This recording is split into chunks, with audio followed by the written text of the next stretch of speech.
शादी के रिश्ते के लिए सोशल मीडिया की साइट आम हो गई है। शादी.com ना जाने अन्य और बहुत सारी साइट्स भारत में तेज़ी से फैल रही हैं। बहुत सारे डेटिंग ऐप्स भी उपलब्ध हो गए हैं, लेकिन आजकल इन साइट्स के ज़रिए लोगों के साथ धोखाधड़ी के नए-नए मामले सामने आ रहे हैं। ऐसा एक ही मामला सामने आया है। बरेली अब्दुल्ला नगर की रहने वाली कमलेश कुमारी, जिन्होंने शादी.com पर तेजवीर नाम के एक युवक से उनकी मुलाकात हुई, जो कि दिल्ली में कांस्टेबल की जॉब करता है। 3 से 4 महीने दोनों में खूब अच्छे से बात चली। कमलेश कुमारी का आरोप है कि लड़के ने शादी की तारीख निकलवाने के लिए लड़की और उसके परिवार को दिल्ली बुलाया था। कमलेश कुमारी के परिजन जब दिल्ली पहुंचे तो उनका कहना था कि तेजवीर ने उन्हें कमरे में ठहरा दिया। उसके बाद कमलेश कुमारी को बाहर ले गए और तरल पदार्थ में कुछ बेहोशी की दवा मिलाकर उसे पिला दी, जिसकी वजह से वह बेहोश हो गई।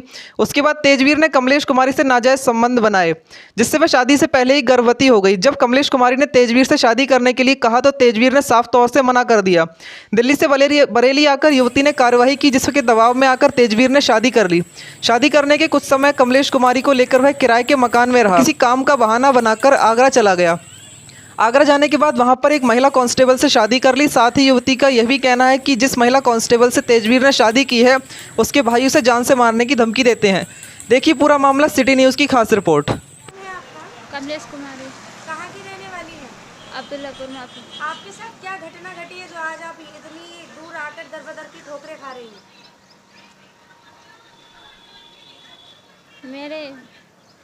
मैंने शादी.com पे आईडी बनाई थी। उसमें तेजवीर ने मेरा नंबर लिया और मुझे कॉल की थी और उसके 3-4 महीने तक बात हुई थी। उसके बाद में उसने मुझे दिल्ली बुलाया शादी की तारीख फिक्स करने के लिए। जिस व्यक्ति से आपकी शादी हुई थी और शादी.com पे आपकी बात हुई थी, उसका क्या नाम है और वो कहाँ का रहने वाला है? तेजवीर सिंह आगरा का रहने वाला है, दिल्ली में जॉब करता है पुलिस की जॉब करता है। क्या पोजीशन पे है? पोस्टिंग कांस्टेबल है। कांस्टेबल है। उसके बाद क्या हुआ? फिर वो वहाँ दिल्ली में मतलब उसने हम लोगों को बुलाया तो वहाँ पे उसने मेरे कोल्ड ड्रिंक में नशा मिला दिया था। जब मुझे होश नहीं रहा उसने क्या किया, जब मुझे होश में आई तो मुझे पता चला, मैंने इस चीज़ का विरोध किया तो फिर बोला कि जल्दी शादी कर लेंगे हम। जब आप होश में आई, आपने किस बात का विरोध किया? उसने संबंध बनाए थे मुझसे नाजायज। ये घटना जो आपके साथ हुआ है, शादी से पहले जो उसने संबंध बनाए थे, क्या वो शादी से पहले बनाए थे? हाँ, शादी से पहले। उसके बाद क्या हुआ? फिर उसके बाद मैं बरेली आ गई थी तो जब मुझे बाद में पता चला 1 महीने बाद लगभग कि मैं प्रेग्नेंट हूँ, तो मैंने उसको ये बात बताई तो उसने शादी से इनकार कर दिया और बोला कि बच्चे को गिरा दे, दवा खा ले, नहीं तो तुझे मार दूँगा जान से। क्या ये बात आपने अपने घर वालों को बताई कि आपके साथ ऐसा ऐसा हुआ है? हाँ, तब उसके बाद मैंने फिर घर वालों को बताया कि मैं प्रेग्नेंट हूँ और उसने ऐसा ऐसा किया है। तो घर वालों ने आपका सहयोग किया या फिर विरोध किया? मेरे घर वालों ने सहयोग किया था।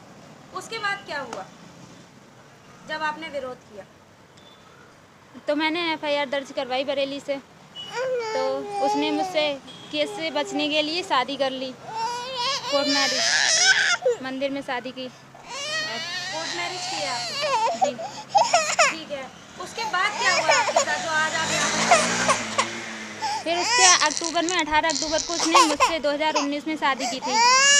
फिर उसके बाद में उसने यहाँ से जाने के बाद में 2019 में 19 नवंबर को दूसरी शादी कर ली महिला कांस्टेबल से।